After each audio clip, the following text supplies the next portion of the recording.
All right, so this is our podcast, 304 EVs. I'm your host, Curtis, and I'm joined here by my co-host. My name is Zane. I am the co-host. This is our first podcast. We're going to focus the podcast on predominantly electric vehicles, but we're also going to cover a lot of the technology in cars. There is new tech coming out that's not always in electric vehicles. It's also sometimes in internal combustion engine cars, ICE vehicles. The normal cars.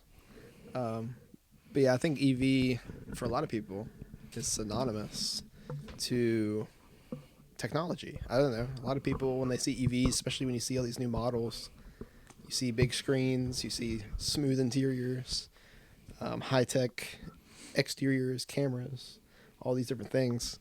So I like when they try to add that into the typical cars that most people are buying still, combustion engines. I think it actually does lead a lot of the tech also leads to an increased, I would say, average price for electric vehicles. I think a lot of the reasons why we're seeing most electric vehicles being at $40,000-$45,000 are they're coming pretty well equipped, standard. They're not coming equipped like a Chevy Cruze did a few years ago. I mean, they all have CarPlay and they all have CarPlay and all the safety features and several large screens, and you get a lot of standard tech on most electric vehicles. Yeah, absolutely. So yeah, that's what we're gonna talk about. Like we said, EVs is the main thing. It's in the name. But we're a lover of all cars, and we're still not in an age as of yet where everything is electric. We're moving there fairly quickly. We'll hopefully see that in the next few years. But as of right now, I personally just bought a new Mazda 6. Mazda 6 Signature. It's combustion. It's got a 4-cylinder with a turbo. Makes a little noise. Gets a little up and go, but not like an electric car. I will say that. Yeah, I bought a Chevrolet Bolt, a certified pre-owned Bolt, a 2017, June of 2021. Bought it with around 36,000 miles. Got it for around $20,000. A pretty affordable used electric vehicle. That is actually something I think that's very interesting right now too with the car market is the used car prices, especially for electric vehicles. Ridiculous. You see a lot of Teslas that have 10, 15, 20,000 miles that are the same as a new one, and a lot of that also has to do with the supply chains and having to wait. I think with Tesla, if you get black interior base model, I think it's out to October of this year. Months and months and months, yeah, just to get a new car, which is not something the typical person wants to do. You do have many, many people out there that would love to just walk onto a lot, go home with the car same day, but as we've seen past year or two with COVID, all the supply chain issues, that's not the way life works anymore. You don't get to go browse the lot and see everything in person. It's all online ordering, waiting. It's a game anymore, and it seems like the dealers are winning more often than not. All the markups and the market adjustments and the fees, and it's just it's a very different world. Yeah, I test drove cars with one of my friends about a month ago. We went to Columbus. We looked on their websites, and they said they had hundreds of vehicles for sale. And we get there, or we actually called several different lots, and one place said they had 29 Civics, and we call and say, how many can we test drive? And they say, 0. We have none for you to test drive. They're all sold. So about every dealership lot we went to, all the vehicles were sold. So probably anywhere in the country, you might see cars on the lot. You'd be surprised at how many of those are actually available for sale. A lot of those have already been sold, and they'll be picked up probably within a day or two. Yep, they're just waiting. Already bought. It's ridiculous how everything's going these days. But yeah, I would my next vehicle for sure. I would like to get an EV.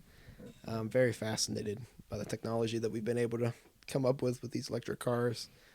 I mean, though there's been very strange prototypes over the years, dating back in the 1900s. Even wasn't the early 1900s? Yeah, early 1900s, around I think 1914 to 1920 some. I think at one point in the early 20s, I think a third of cars in some big cities were like electric. I mean, they only had like 100-mile range, and they had lead acid batteries, and needed changed. They did not last very long. The EV1 in the 90s was electric, and you had to change the battery like every, if you 450 cycles, so around every 36,000 miles, you had to get a brand new battery. So lease only. Oh yeah, lease only. Couldn't buy it. And then transition to now. We have an emerging market. Every automaker is transitioning to an idea that a lot of people still don't like. They're not on board with it. It scares a lot of people, I think, and that's what we're here to do. Not scare people, but we're here to educate and spread the news about EVs and ease some tension between the transition that we're going to see here within the next few years, and really just answer some questions that people have. 'Cause not all questions have super simple answers. So hopefully through just normal conversation and the information that we already know and some new news and new information that we find, we'll be able to appropriately answer a lot of concerns and questions that people have, to kind of get everybody more comfortable with the idea of electric cars, because there's still a stigma, I think, in people's minds of these old vehicles that have very, very low ranges and not very reliable. They take forever to charge. There's all these concerns. We just want to address that and, like I said, fix some of those issues. And I think a lot of that also depends on where you live. I mean, California is a lot more EV friendly, or actually not even just California, but a lot of the West Coast in general is a lot more EV friendly. In most of Europe or even China also, I mean, they have way higher EV adoption already. So I think that's something else we're going to cover on this podcast. Is definitely covering state of charging is something we like to talk about a lot, especially in our home state of West Virginia. 304. 304. So the meaning behind the name is 304 is 304 is one of the two area codes for the state.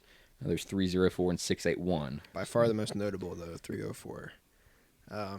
You'll see that on a lot of merchandise and things. People that are proud of their home state, West Virginia.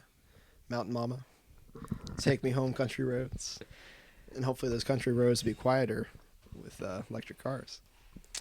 And so every week we're going to cover some of the different news articles. We have a few news articles to cover today. This is just our intro podcast, so it is going to be shorter than what we plan on doing. I think we plan on doing roughly around like an hour and a half. Yeah, a little less structured today.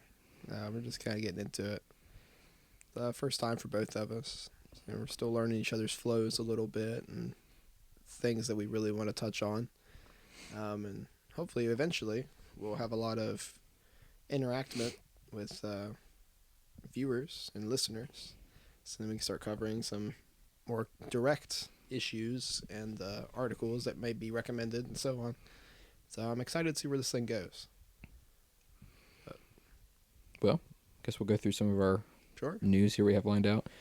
So we just found a few articles. Some of these articles have been out for a few days. First thing we kind of wanted to talk about, see, Inside EVs posted an article talking about the average cost to produce a Tesla is just $36,000.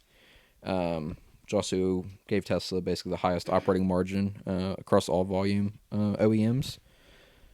So I think that's kind of a pretty big eye-opener for the electric vehicle industry. I mean, there for a long time, electric vehicles were not profitable, or they would have, even with the high cost, they were really breaking even. And it looks like Tesla has basically turned that around. I mean, their cheapest vehicle now is the Model 3, and it's the base model is $44,990. So, I mean, the average cost for any Tesla is $36. So they're making pretty hefty profit on about any of their vehicles now. Yeah, this is coming out of a long history of Tesla being in the negatives. All their financial statements, and they were even close to bankruptcy at some points, had a lot of subsidies and a lot of help to continue to keep moving forward and try to make prices lower for production so they could make profit. So yeah, it is pretty impressive that they have such a margin on their cars now. Because everybody was against them there for a little while. Not everybody, but a lot of people were betting on the demise of Tesla. And I guess electric cars as a whole, because like I said, it's kind of a scary idea for some people that they don't understand them, and they're just afraid of change. It's just one of those things, like change in any form or fashion is kind of hard to implement, especially with such a widespread, long-lasting thing like gas cars and all the infrastructure that goes along with it is just normal. It's just day to day. So something like this was kind of unnerving for some people. But I'm glad that Elon Musk managed to get the cost down and create some affordable options, though they do have some more expensive options. But to kind of make it less of a luxury item and more of a day-to-day typical consumer product, so everybody can have an EV. Yeah, the Model 3, they have raised the price, I think $7,000 in the last year. But the base $45,000 car is still, in my opinion, pretty highly competitive against the rest of the industry. I mean, for what you get standard, their safety features are, I would say, best in the industry. And this is coming from someone who doesn't own a Tesla. Zane also doesn't own a Tesla. Yeah. We don't have any Tesla stock, but they're definitely I would say the EV leader right now, at least here in the United States. I think they do. I think around 70%. They have like 70% EV market share in the U.S. I did see the other day where, I think it was on actually the Inside EVs podcast. Someone said that Tesla's now made more money than they've ever lost combined. So now they're profitable for their whole history. So That's pretty impressive. Yeah, especially for that long period of time. yeah, It they was sold. just recently, within the past, I forget exactly what quarter it was, the past year or two, though, where they actually became profitable. Yeah, they turned a profit, and I think And I it think it grew was very quickly. It was exponential growth on profits. I mean, it was like really small the first year, and then boom. Now they're booming. They're making a lot of money. Multi-trillion-dollar company. yeah they delivered roughly around 1 million cars in 2021, and they're shooting for 50% growth this year. So they're selling every car they can make. They're definitely production constrained right now. I mean, I think about it, every car manufacturer is production constrained, but it'd be kind of crazy to think how many cars Tesla could sell if they had unlimited production. How many cars they could sell? I wonder if it would be 4, 5, 6 million cars. I think it'd do pretty well. Yeah, there's a lot of people out there still on waiting lists trying to get cars. Like you were saying earlier, if you get a typical issue Tesla, you're waiting close to a year. So there's a lot of people that get turned away by that idea. So yeah, if there was unlimited supply, like in any supply chain, I think the demand would catch up with it a little bit. You'd see a lot more Teslas out there on the road. Yeah, and we're kind of shifting gears here. I think some of those we kind of wanted to cover, especially with some bad weather coming up for a lot of the eastern part of the United States, is a few weeks ago we had a snowstorm, and there was some news circulating that basically if you were in an electric vehicle out on the interstate, I think it was I-95, they had like a 20-hour traffic jam. Yeah, in Virginia, yeah. That you would basically be, you'd freeze to death, or your car would die within a few hours. You'd be done in 2 hours. So as personally as an electric vehicle owner, I already knew how. Basically, just you think about it for 3 seconds if you have an electric vehicle and say, no, that's not right. I mean, I idle for half an hour sometimes and lose like 2 miles of range. But someone actually did do a 12-hour idling test in a Mustang Mach-E. This is on the website Inside Hook, and they tried basically to simulate the conditions that they were experienced on I-95 with the Mustang Mach-E. So basically, they idled for around 12 hours, and after 12 hours, Wow, only a 25% Yeah. decrease in charge. the range went from 100% charge with 186 miles of range to 75% charge with 132 miles of range. All That's in with, below freezing temperatures. Starting at 13 degrees, it's slowly trickling up. It was starting at 6 a.m., 13 degrees, ending at 6 p.m., 24 degrees. Very cold temperatures. Really hard on those batteries when they're charging. So it's, very impressive. Yeah, something we'll cover is also range of electric vehicles, and that's kind of a big topic right now since the EV industry is so new. Everyone's worried about how I always get asked, how far can you go, or how long does it take to charge, and those questions kind of depend on the situation. There's not Absolutely. one size fits all. I mean, this Mustang Mach-E, it's only showing 186 miles of range at 100% charge, and I believe on the EPA, I think this author mentioned it was 270 miles on a full charge. So Wow. the winter time for some EVs can take a toll. Some vehicles are moving to heat pumps. The Model 3, I think all the Teslas now have heat pumps, and then some of the newer ones, I believe the Kia EV6, you can option a heat pump if you buy the all-wheel drive version. So heat pumps would definitely help in these temps, and even more if it was like 30, 40 degrees where you're running the heat, but it's not terribly cold outside. And what people don't think about too with these EVs versus a combustion engine, just a gasoline car, or even a diesel vehicle, something like that. To even idle in one of those, the entire engine has to be running. The whole car is on to then run the infotainment and the AC properly without killing your battery, your small battery in comparison to an EV battery. An EV, if it's not moving, the electric motors are not turning. It's not using most of the power. So it takes very little to run your heat pump and your air conditioning and all that stuff, depending on the temperature outside. And then your infotainment. If you just sit there on I-95 and watch Netflix for hours on end, you're not using that much battery. Versus the people next to you that their car is constantly running. I mean, it takes a little more. And though it's not extraordinarily great, it still takes a bigger toll, I think, on a gasoline vehicle. Yeah. Having to run the entire engine just to yeah. get other necessities going. Long-term idling for gasoline cars, at least to my knowledge, is not good. Right. For like hours and hours of idling. I mean, if you're going to idle for 30 minutes, in a parking lot, that's fine for most vehicles. But idling definitely does not help the lifespan of a gasoline vehicle.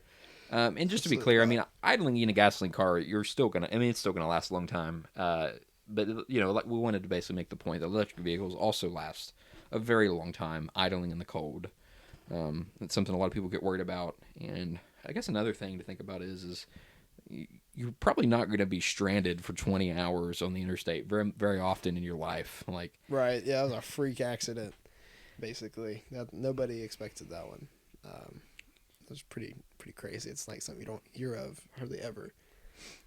So yeah, that's definitely not something to plan on when you buy an electric car. How many 20-hour sessions you're going to spend on the interstate just sitting there. But even if they do happen, you'll still be fine. That's kind of what we wanted to. And goal, yes. Yeah, you will be completely okay. This guy, like we said, 12 hours, severely reduced. Well, not severely, but about 100 miles less than the EPA rating on the range, even at 100% charge, and still only 25% gone after 12 hours. So he could have lasted a couple days even, and still been completely fine. Just to be clear, that the Mustang Mach-E does not have a heat pump. So a heat pump in a Tesla. They didn't do this test in a Tesla, which they probably should have, since Tesla's the best-selling electric vehicle in the States. But they didn't. But that's okay. I mean, not every electric vehicle in the future, not every electric vehicle is going to have a heat pump. At least not in the short-term future. I think it'd be smart to put them on all of them, and they might when they get the cost down. But as of right now, it's just on some cars, and they're kind of limiting the heat pumps to the all-wheel drive car for whatever reason. I guess they figure if you're buying all-wheel drive, you're already in a colder climate, so. Right. One of the most people in your southern states and Florida and stuff like that, they're not going to go after all-wheel drive as much. Absolutely. Nor will they need a heat pump. So, yeah, they do kind of go hand in hand. That's for sure. Yeah, and if you're living in Florida and it's, warm temps, electric vehicles do much better in warm temps, 70 to 90 degrees. They thrive in those temperatures, yeah. All right, so I think we'll move on to the next thing here we had lined up. So we'll just kind of briefly mention it. We don't really have, I don't think there's still a lot of information on it yet, but something that's pretty noticeable is Tesla is moving away from the Intel Atom chips in their cars. They're moving to Ryzen chips on the Model 3 and Model Y. I would say it's a pretty noticeable bump. If you look at Atom chips, Intel Atom chips, and say laptops, or I don't make them for desktops, I don't believe, laptops or tablets, versus AMD Ryzen, a massive performance difference. Massive. And Tesla's already had a very notable infotainment system. Pretty responsive, yeah, very responsive. Snappy, even compared to most automakers, even long history automakers that have lots of engineers and lots of ability to make better systems. Tesla has had one of the best in the market. All running on an Intel Atom chip, which is ridiculous that the other automakers cannot keep up with this. So yeah, definitely a bump to the Ryzen. Very big improvement. I'm excited to see what we thought was snappy now looks laggy. It's kind of crazy how things like that happen. Like when you see 60 hertz on an iPhone screen versus 120 hertz, just the smoothness, and you're like, how did I ever see this before? Yeah, and then you can never go back either. So And you never can go back. this will hopefully raise the bar for the auto industry. Hopefully we stop seeing these horribly slow infotainment systems. I mean, you can even spend like, you can buy $100,000 car and they put a cheap processor in it and it makes the whole infotainment slow. I mean, not to throw Zane's car under the bus too much, but his Moss's infotainment is kind of slow even for a brand new 2021 car. I mean, compared to Tesla. So some of that is, I know right now we have a chip shortage, so yes, they are having to substitute chips. They maybe can't get the newest chips, but a lot of these manufacturers have been putting in processors that are, really not up to par for what Less they're trying than to do. to be desired. Yeah, for years, and a lot of that's cost cutting. But as someone, we both work with computers. The price difference between a low end CPU and a high end CPU is sometimes, for consumers, is only a few $100s. So these automakers might be saving $50 or $100 to, but they're making the whole experience significantly worse. So I'm glad that Tesla's kind of leading the industry there in using modern processors to power their vehicles. Yeah, and like we were talking about earlier, it takes $36,000 to make a Tesla. There's other automakers out there that don't have even that high of a production price, and they're making even more money on their margins, and yet they can't muster a better infotainment system, which is just crazy. But another car company that's new, coming out here, I'm going to hopefully make a statement. I'm a big fan. Rivian, specifically in this article, the Rivian R1T, smashing the Ram TRX to become the quickest pickup that's ever been tested by Car and Driver. 3.3 seconds, 0 to 60. No, you said 3.3? Yes. Okay, yeah. The Ram TRX was 3.7. Okay, yeah. Yeah, 3.3 seconds, 0 to 60. And then you have a massive supercharged V8, 702 horsepower Ram TRX, a beast of a vehicle, coming in at 3.7. And this, which is honestly kind of impressive, though, that such a large truck, because the Rivian R1T is not a very large truck. However, I think weight, they're pretty similar. I'm imagining that Rivian's quite heavy with that battery pack. Rivian might be more. Depends on the Ram. I don't have all those numbers, but something else, and I guess the numbers aren't out yet because they've only done a few deliveries. The Hummer EV, it's heavy. It's big. I think the biggest Hummer, I guess it would be the SUV version. I believe weighs 10,000 pounds with the extended range battery. 10,000 pounds. And that's Imagine doing getting 0 to hit by that. 60. It's doing 0 to 60 in I think 3.5 seconds. And it's a lot bigger than the Rivian. That's ridiculous. But yeah, personally, I'm a huge fan of the Rivian. I just think it's so practical. Because we have Tesla, the big dog in the EV game, and they don't have a standard pickup truck that most people desire. Personally, the Cybertruck is not for me. It's a little too...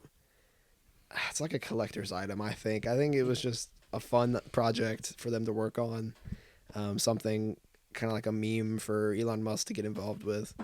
But I don't see Cybertrucks becoming as popular as the F-150.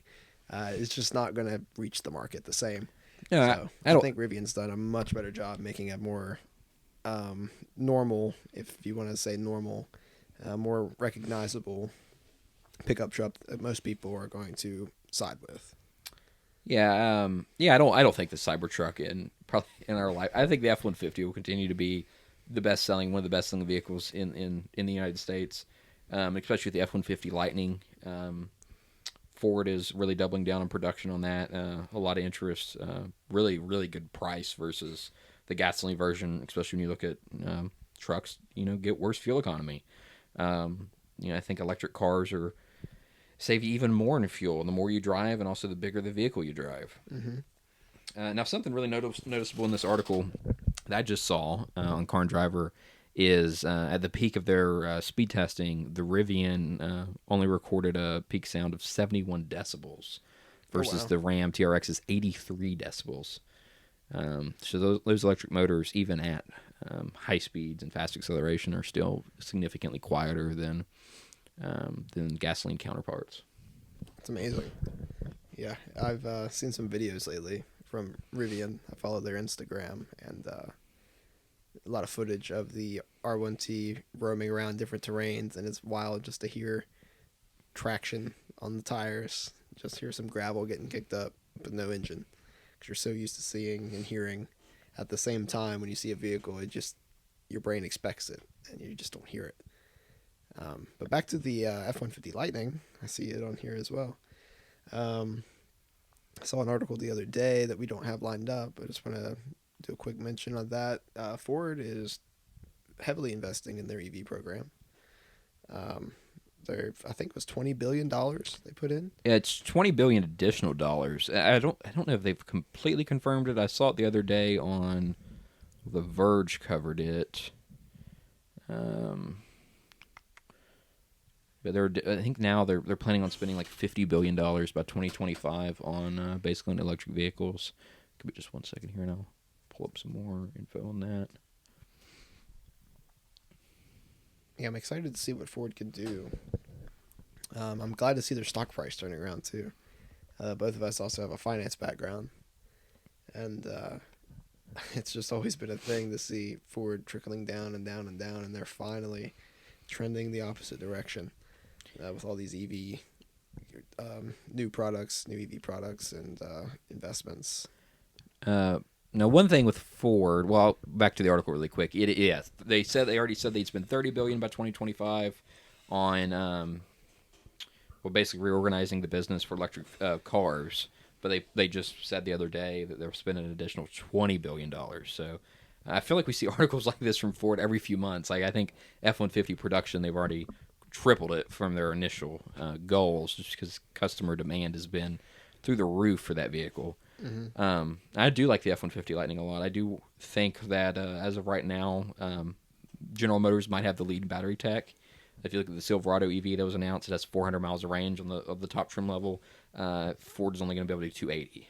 The Mustang Mach-E, it doesn't have phenomenal range versus it can't do what a Rivian does. I know it's a truck versus SUV, but still similar size cars. So can't do the same range. Batteries are lacking in some range. Yeah, I did see up here on our article that Ford doubled the production on the F-150 Lightning to meet demand, and they're actually tripling production. The Mach-E, their electric cars are really taking off with the general public, it looks like.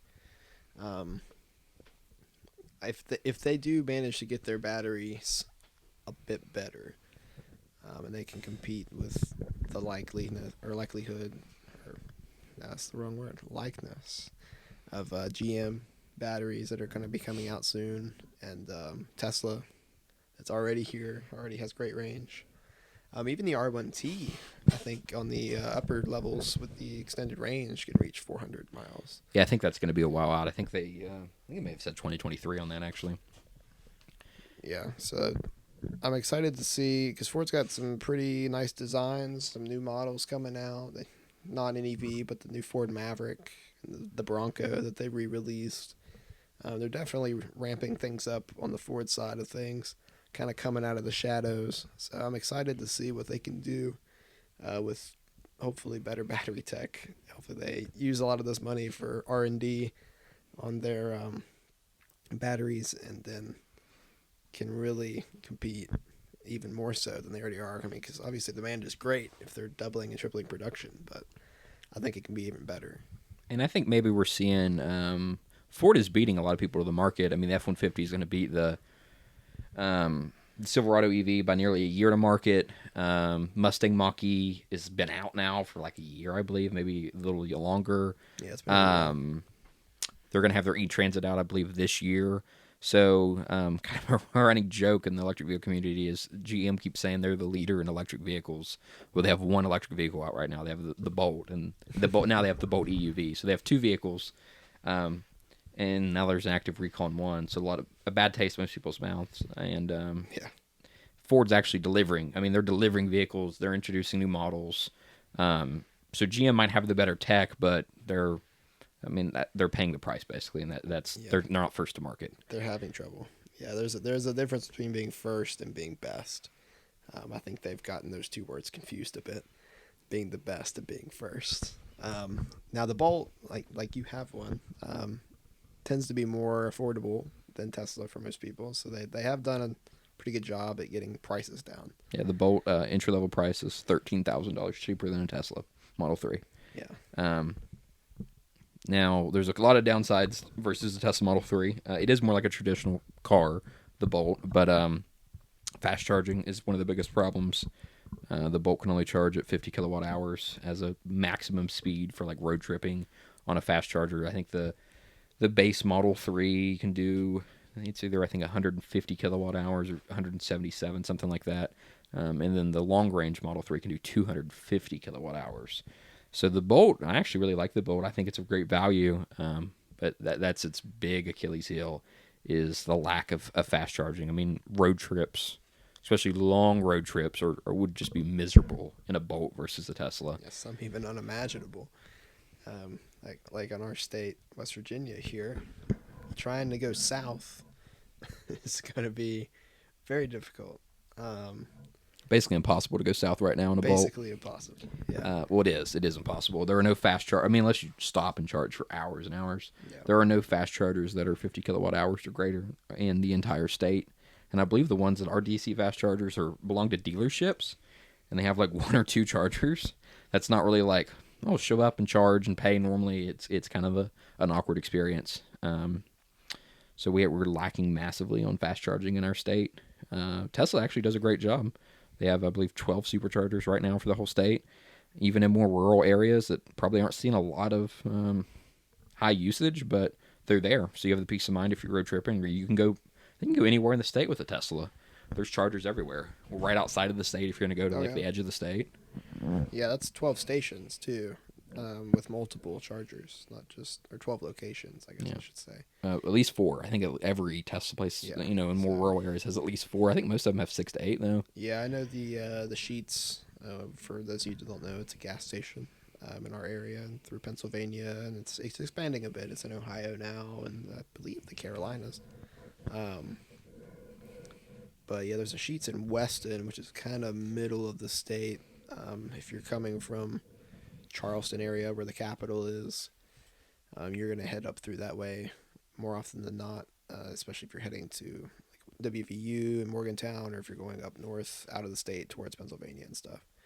But yeah, there's several at that gas station, so there could definitely be a lot of charging going on there.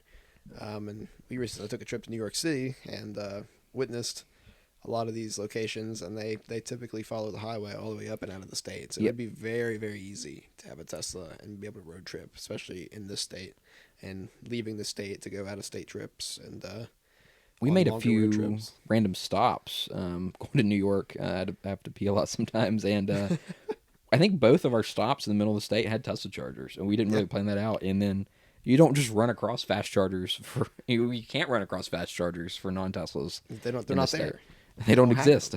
So that's something we'll cover more, is what we kind of mean by fast chargers or level 2 chargers. There's a lot of terminology out there, kind of a lot to take in and process.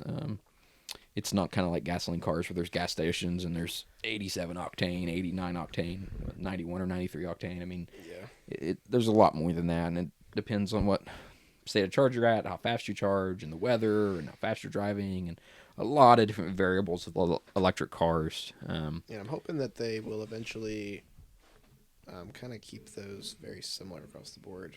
That way everything is not so variable. All different vehicles have different charging and this and that.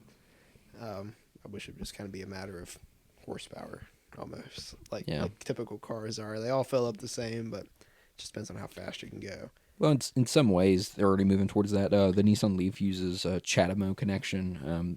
I think Electrify America said no more CHAdeMO connectors. I think they actually already stopped. I think they put their last station with CHAdeMO. So now we're down to CCS, which is what non-Teslas use for fast charging, and Tesla chargers. So we'll see if Tesla will eventually switch to CCS.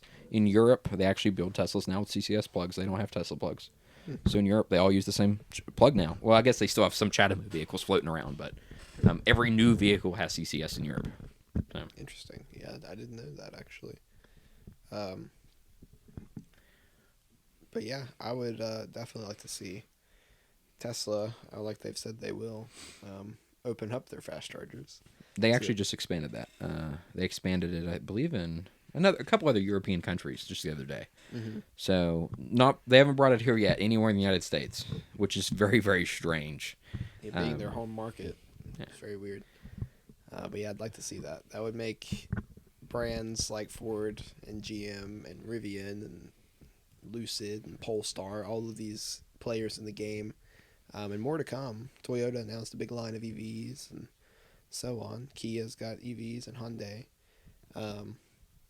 It would make them a lot more desirable if Tesla were to share the love a little bit and allow these cars to charge more efficiently and give people opportunities to travel. Because that's what a lot of people like to do, travel around and drive around. They like to drive their cars, but it becomes a bit of a chore to have to sit and wait forever and ever and ever on these slow level 1 and 2 chargers to get out of the state or get out of other states and other areas in the country and just go places. So I would like to see that definitely expand to the U.S. pretty soon. Yeah, I would say once Tesla opens up their charging network to non Teslas, I think the road trip charging dilemma is just practically over with. Because Tesla will continue to build them out, and Electrify America will continue to build them out.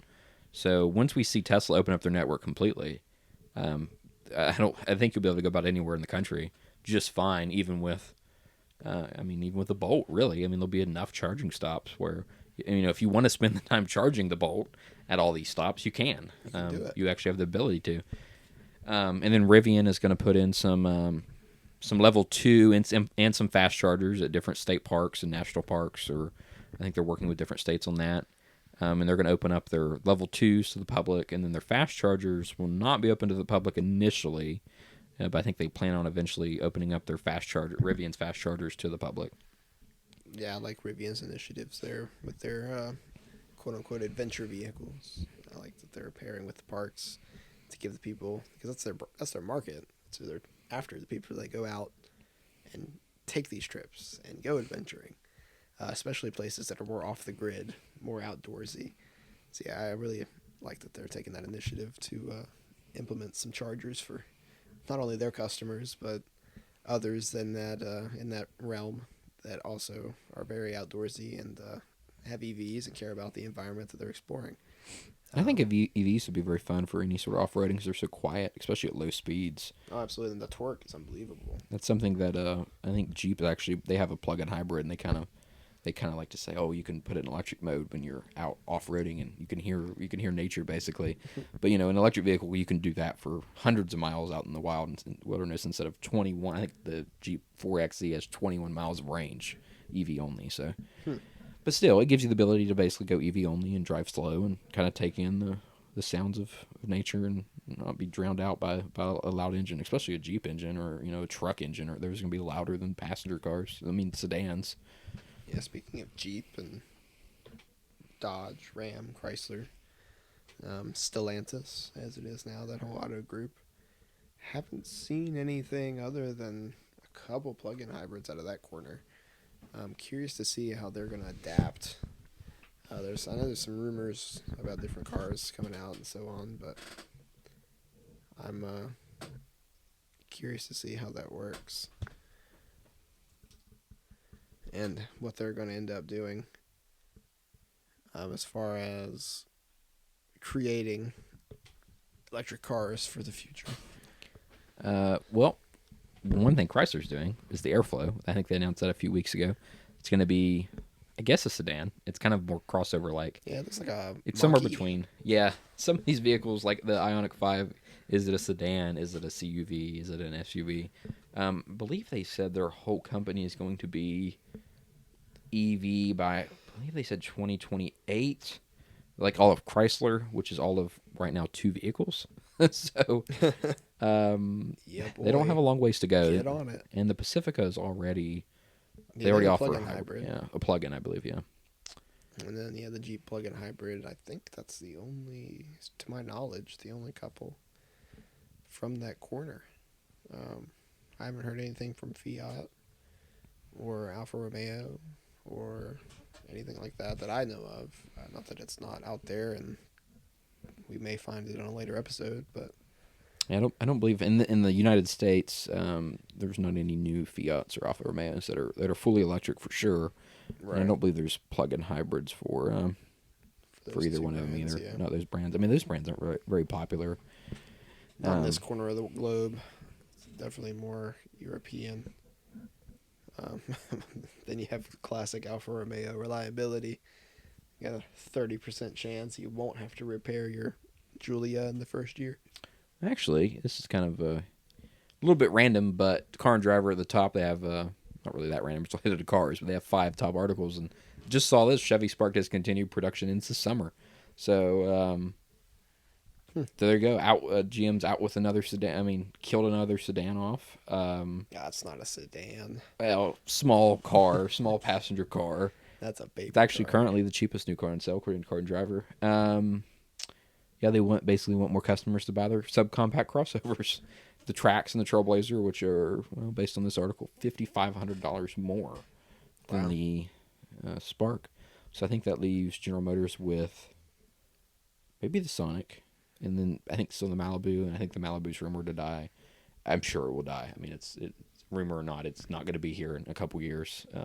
At least not a gasoline version of it. Unfortunately, yeah. So yeah, that was just actually a piece of news that I just saw for the first time. So, Look at that number 2 article there. Polestar. Polestar 2. I haven't seen a whole lot about the Polestar. Or no, was it the Polestar 3? Yeah, I think the they Polestar actually 2 is out, yes. I think they announced like 3, 4, 5, and they're gonna have the 5th one out in about like 2025. And Yeah, yeah. That looked at first glance there, it looked like a different vehicle. Yeah, the Polestar 2 is definitely out. They're delivering. That's one that people don't talk about very often either. It kind of goes under the radar, but just for transparency, we do have stock in GGPI, which will be merging with Polestar eventually.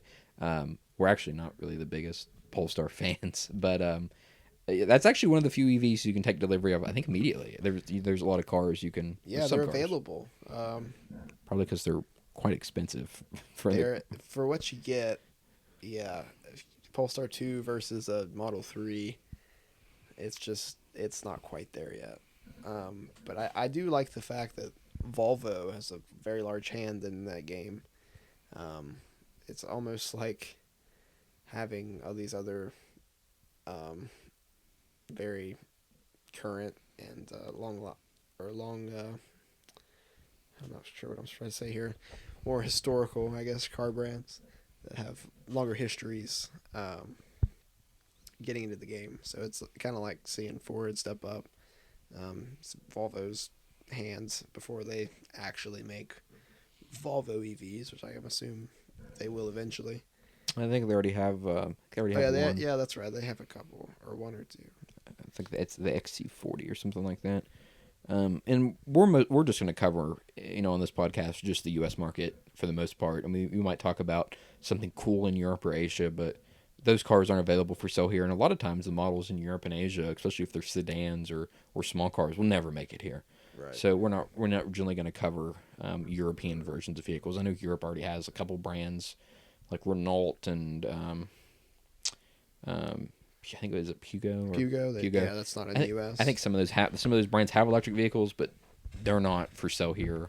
They'll probably never be for sale here, or at least not in their current form. So that's not something we're gonna talk a whole lot about. Though would be foreign electric vehicles for the most part, unless they're going to work their way here. Like NIO, they're going to bring some of their cars here, or they're trying to apparently come to the U.S. They're Chinese, right? Yeah. Yeah. So probably the Chinese automakers will be here before the European automakers are, since European automakers have had decades to come over here if they like. So yeah. I don't know what's up with all that. You don't think of the U.S. and Europe being that different until you see our different automobiles. Yeah, I went to Europe a few years ago, and I think we saw like 3 pickup trucks. It's crazy. And then in our area, like not half, but probably a third of the vehicles on the road are some form of a pickup truck. Of pickups. Yeah, we saw somebody in the middle of the process purchasing a 22 Toyota Tundra today on our way to lunch. More and more pickups. People keep switching. Big SUVs, big pickups, bigger the better. Yeah. So gas prices go up again. and they're not EVs. So Everyone more likes- expensive, more expensive, more expensive. Bigger car payment, bigger gas bill. It's just ridiculous. More maintenance, more expensive wheels. Like everything's just more expensive, and most people don't use them for what they need them for.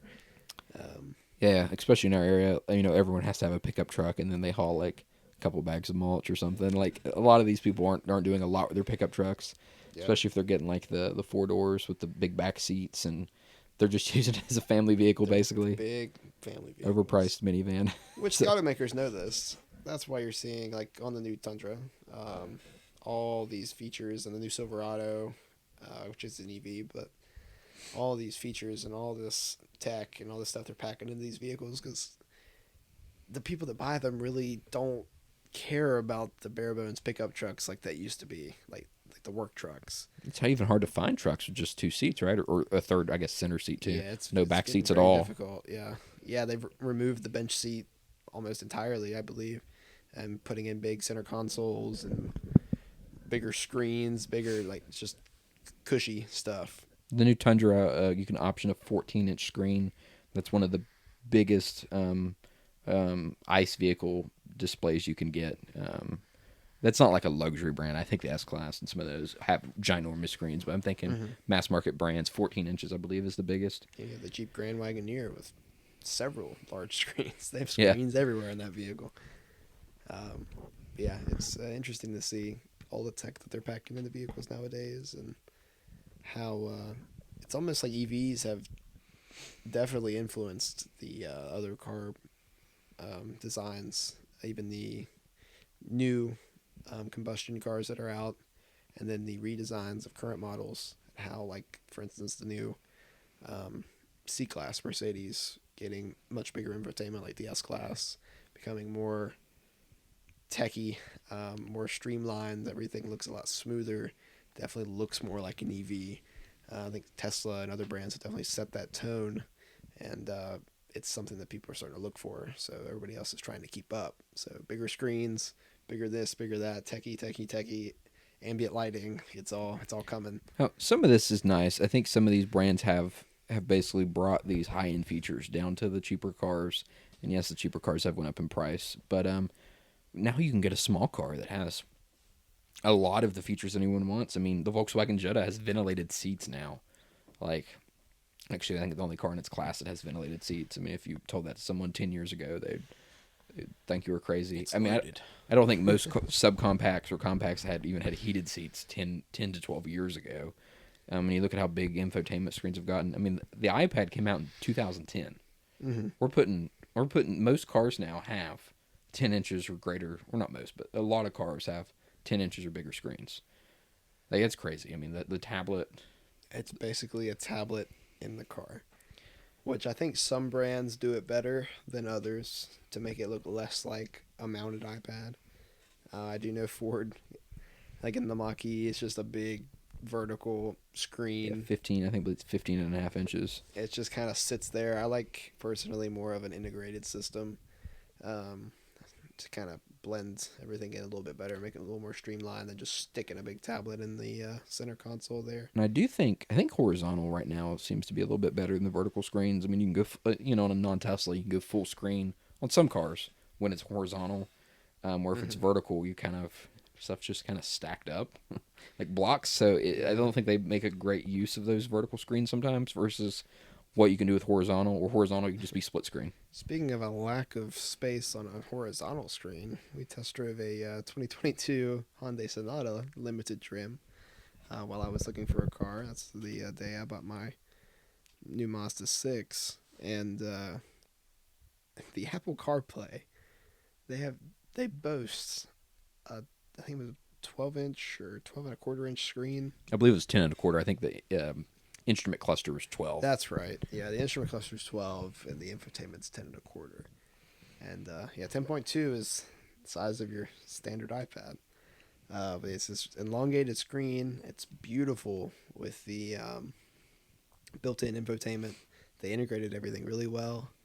And then you come to CarPlay, and it's so small, and they've made it look so cheap, in my opinion. it's like a third of the screen is taken up by nothing, and the CarPlay is so downsized you can hardly see it. I believe it said Zane's iPhone or Zane's CarPlay or something on the far right. Yeah, like I didn't already know that. Like I just want to see my CarPlay. So yeah, they boast this big screen, but to people like me that use CarPlay every day, you're not getting the use out of that screen.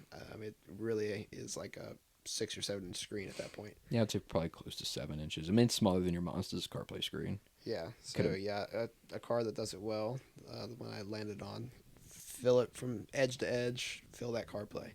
Like most automakers do that. I mean, it's just smart. I don't know why Hyundai decided not to. If they didn't get the software clearance from Apple to do something like that, I'm not sure what the issue was, but I think it really kind of killed the techiness of that car because they've really stressed that.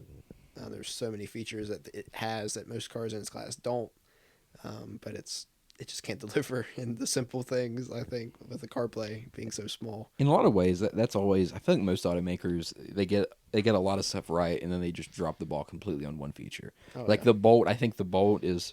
I really like it. I mean, it's a great car. It's especially a great car based on when it came out. It came out in 2016. It's got a 10-inch infotainment screen. It's got a digital instrument cluster, heated seats, heated wheel, heated rear seats, CarPlay, but the front seats are terribly uncomfortable. They're one of the least most probably some of the most uncomfortable seats I've ever sat in. Which So- is tragic in a car like that. They do so much right, and then they just mess one thing up, and it makes something like the seats makes such a big difference in how much you like the vehicle. And you can't really make the seats better. I mean, you can put more foam in the bottom of the seat, but you can't widen the seats, and you can't really in that car do a seat swap. Right. So And most people don't want to think about doing a seat swap. You buy a car and you buy a car. Like you want the car for the car.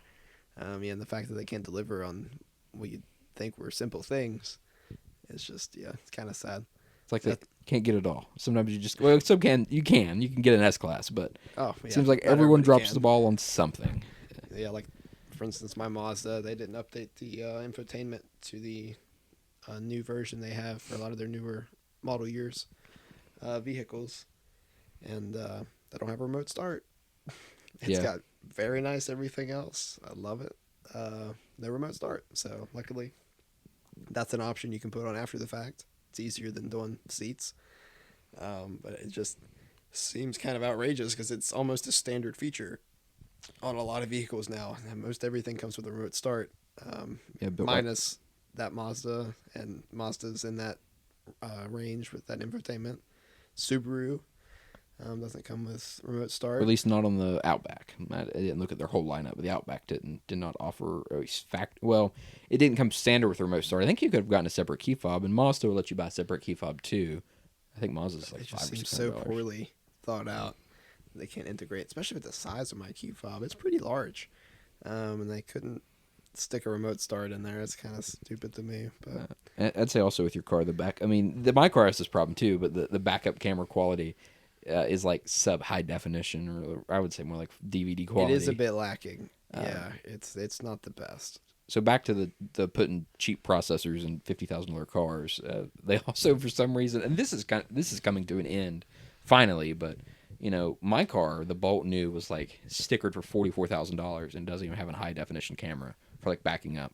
It's crazy.